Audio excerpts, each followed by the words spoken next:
I now give the floor to His Excellency Jeyhun Aziz Oglu Bayramov, Minister of Foreign Affairs of Azerbaijan.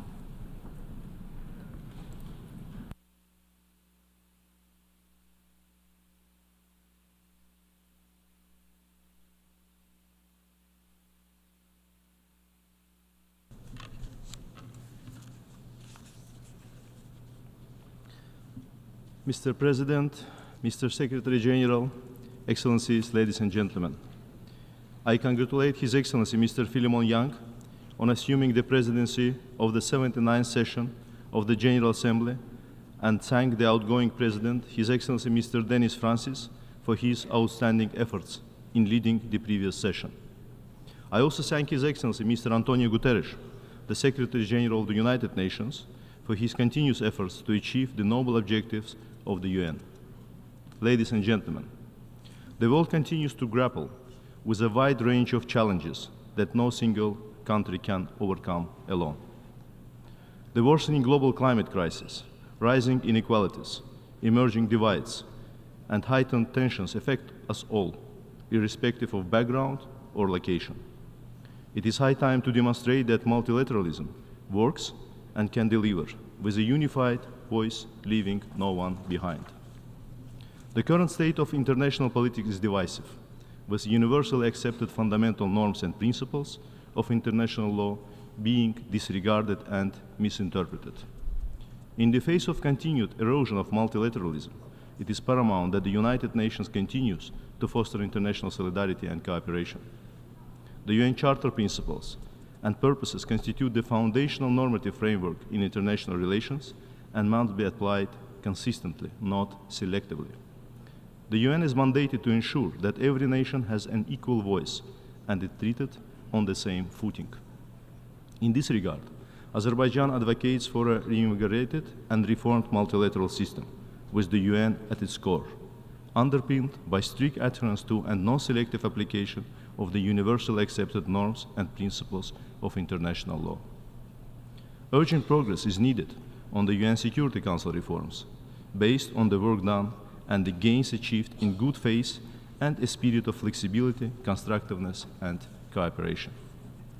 We view the pivotal summit of the future held a week ago as a renewal of our common commitment to international law, the UN Charter, multilateralism, and international cooperation. The Pact for the Future, its negotiated outcome, is a blueprint for building a better, more sustainable and prosperous world for everyone. It is time for our collective commitments to turn into real and decisive action. Ladies and gentlemen, the global climate crisis threatens decades of progress, imperils humanity's future, and disproportionately affects vulnerable countries. Growing divisions in international relations should not distract us from the imperative to address climate change, the greatest transnational challenge of the century. What has been done so far remains insufficient to limit global temperature rise to 1.5 Celsius. For the sake of the future, the time has come for urgent, concerted, and sustained efforts to give effect to our commitments to a global vision for sustainable development. In November 2024, Azerbaijan will host the 29th Conference of the Parties to the United Nations Framework Convention on Climate Change. Guided by the call in solidarity for a green world, Azerbaijan will spare no effort to bridge developed and developing countries and foster a collaborative spirit to tackle climate challenges as a common commitment and moral duty. The confidence placed in us by the international community to host and preside over COP29 this year is a testament and recognition to Azerbaijan's readiness to lead the climate agenda and contribute to global climate action. As the incoming presidency, Azerbaijan reaffirms its commitment to delivering COP29 in a transparent, impartial, inclusive, and party-driven manner. We have presented our vision based on two parallel pillars to enhance ambition and enable action, with climate finance as our top priority this year. These pillars are mutually reinforcing. Progress on each sends a strong signal supporting the other. The primary expectation for the COP29 presidency is an agreement on a fair and ambitious new collective quantified goal on climate finance. This will be the first major climate finance goal after adopting the Paris Agreement, and we have been working tirelessly to support the parties in landing a deal.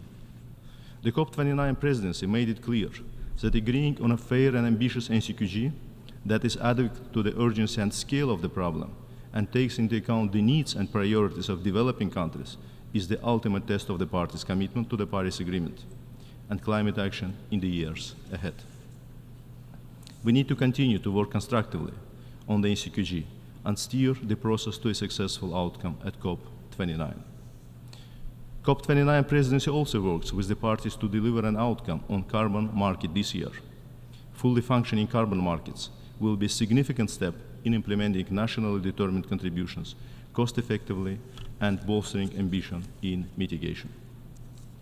Moreover, we have put forward 14 initiatives covering topics such as the link between climate action and sustainable development goals, green energy zones and corridors, energy storage, harmony for climate resilience, agriculture, green hydrogen, methane reduction from organic waste, green digital action, and more.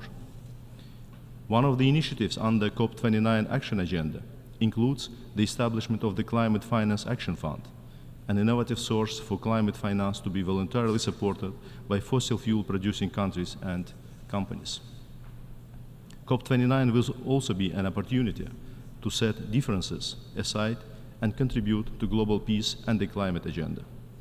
Given the intersection of conflicts and the increasingly challenging climate crisis, Azerbaijan introduced a flagship COP29 Truth Initiative embedded in the joint solemn appeal announced a few days ago. More than thousands NGOs, faith leaders, and prominent personalities, as well as many parties, have already joined this appeal. We call on everyone to transcend political divergences, stand in unity, and respect the truth during the months of COP29. Excellencies, Azerbaijan has always been at the forefront of promoting international peace and security, interreligious and intercultural dialogue, contributing to the 2030 Sustainable Development Agenda, and fostering global solidarity and multilateralism. Azerbaijani chairmanship of the non-aligned movement in 2019-2023 has marked by the movement's enhanced role and increased contributions to a collaborative spirit in international relations. Under visionary leadership of the President of the Republic of Azerbaijan, His Excellency Mr. Ilham Aliyev, decisive steps were taken to enhance international solidarity and galvanize collective response to global challenges at a time of erosion of multilateralism. Guided by a noble call to leave no one behind, Azerbaijan continues to lend its support to developing countries in need. Since 2020, we have provided humanitarian, economic, and technical assistance worth $330 million to over 140 nations.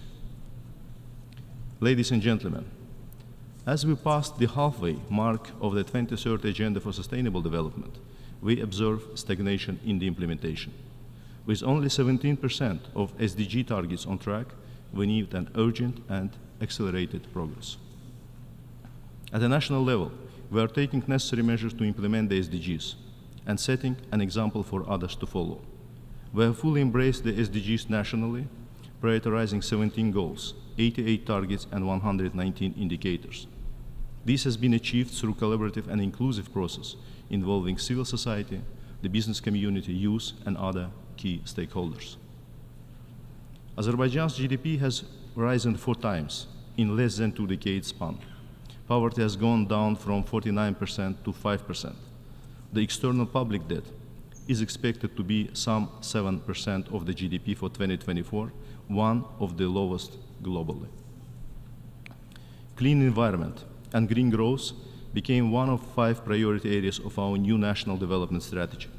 In line with this, Azerbaijan is looking into ways of further greenhouse gas emission reduction and working on its 1.5 Celsius aligned NDC. A few months ago, we have joined the 2030 Global Methane Pledge. We will also establish green energy zones and achieve carbon neutrality by 2050 in the Karabakh and Eastern Zangezur regions. Azerbaijan will continue to play an essential role in global energy security, contributing to sustainable development, eradication of poverty, and helping millions to transitions to clean energy in the region and beyond. Share of renewables of the total installed electrical capacity in Azerbaijan will reach 30% by 2030. This high target is established primarily to improve energy efficiency and introduce innovative solutions in urban environment, transport system, and industry. The projected increase in renewable electricity production in the coming years will allow Azerbaijan to become an exporter of green electricity to European countries through the landmark Trans-Regional Black Sea Submarine Cable project. Mr. President, in the face of increasing challenges, coming together in unity and solidarity and fostering dialogue and mutual understanding is an absolute necessity. With a centuries-long tradition of diversity and multiculturalism, Azerbaijan firmly believes in a dialogue and collaborative spirit, mutual understanding, and respect among different cultures and religions. Azerbaijan put particular focus to the promotion of a culture of peace and encouraging intercultural and inter-religious dialogue worldwide, including through the Baku process and Peace for Culture initiatives. Excellencies, ladies and gentlemen, the end of the armed conflict with Armenia and restoration of Azerbaijan's sovereignty and territorial integrity created a substantially new environment in the South Caucasus. For the first time since decades, stability has been achieved on the ground, de facto peace is established. By putting an end to military occupation, it is Azerbaijan that created conditions for both parties to eventually turn the page of enmity and embark on good neighborly relations. This process was launched by Azerbaijan in the immediate aftermath of its victory in the 44-day patriotic war. This offer was made despite unhealed wounds of the conflict, still persist today in the form of razing to the ground of dozens of cities and hundreds of towns and villages, destruction and desecration of each and every piece of historical and cultural heritage, and barbaric pillage of natural resources. Azerbaijan demonstrated political wisdom and will by offering Armenia peace on equal terms, fully in line with norms and principles of international law, on the basis of mutual recognition of and respect for each other's sovereignty and territorial integrity. Over the past year, Azerbaijan and Armenia have registered significant progress in the normalization process through direct bilateral negotiations, in particular with respect to drafting a bilateral agreement, the limitation and demarcation of state border, as well as elaboration of a set of confidence-building measures. Azerbaijan will continue to take this process forward, acting with strong sense of responsibility for not only its national security and well-being, but also for ensuring a better future for the entire region. Our commitment and determination remain intact to bring this process to its logical conclusion. For the finalization of the normalization process, Armenia has yet to legally abandon territorial claims against Azerbaijan once and for all through implementing constitutional amendments. Armenia's negligence with respect to implementation of constitutional amendments, combined with dramatic increase in military budget, acquisition of large amount of offensive weaponry from both traditional and new suppliers, and attempts to maintain obsolete conflict-driven narratives and structures, derails the normalization process. Establishment of peace and good neighborly relations cannot be sustainable and irreversible if recognition of sovereignty and territorial integrity of Azerbaijan remains in legal limbo, is contingent on domestic legal or political scenarios. Partial peace is not an option after so much pain and sufferings inflicted by irredentism and territorial claims against neighbors. At this critical moment, Azerbaijan calls for expeditious steps to address remaining impediments for finalization of the normalization process with full sense of responsibility. Along with Armenia's responsibility to honor its international obligations and previously undertaken commitments, it is also incumbent on the entire international community to encourage the sides for the establishment of genuine, sustainable, and irreversible peace. Such a peace should outweigh any dividend that might be expected by manipulating one side against other or building dividing lines between them. practices that brought devastations in other parts of the globe must be ceased to be projected to the South Caucasus by feeding revanchism. Excellencies, ensuring justice with respect to serious war crimes and crimes against humanity is of vital importance in terms of healing the wounds of the past conflict. While accountability and redress serve to ensure the rights and interests of the victims, they are also key prerequisites on the path to genuine post-conflict normalization and reconciliations. In this regard, it is of paramount importance to shed light to the fate of about 4,000 Azerbaijanis who went missing due to the conflict. Resolving this issue is essential, not only in terms of accountability and the rights of the victims and their families, but also for post-conflict reconciliation and normalization. Around 300,000 Azerbaijanis expelled from Armenia continue to be deprived of their ancestral homeland in blatant violation of international law. Despite repeated calls by the Western Azerbaijani community to launch a dialogue and ensure a safe and dignified return to the homeland, the government of Armenia denies them exercising the fundamental right of return enshrined in the Universal Declaration of Human Rights, the International Covenant on Civil and Political Rights, the Convention relating to the status of refugees, and other important international acts. Excellencies, ladies and gentlemen, along with interstate process of normalization, Azerbaijan has internally embarked on large-scale post-conflict reconciliation, rehabilitation, and reconstruction efforts. These aims at ensuring the right of hundreds of thousands of Azerbaijanis to eventually exercise their violated right to safe and dignified return to their homes.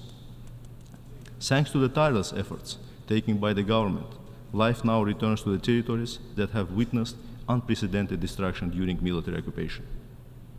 Regretfully, the massive contamination of territories of Azerbaijan with landmines and other explosive devices remains a significant obstacle to the smooth progress of rehabilitation and reconstruction efforts. Since the end of the conflict in 2020, 377 individuals, among them civilians, have fallen victim to landmines. With this in mind, Azerbaijan has introduced a national goal, SDG 18, focusing on mine action. Given the scale of the problem, there is an urgent need for increased international support to strengthen Azerbaijan's humanitarian mine action capacity. Taking this opportunity, I thank all countries and other stakeholders who have generously contributed to humanitarian demining in Azerbaijan and reiterate our call for increased international support and solidarity.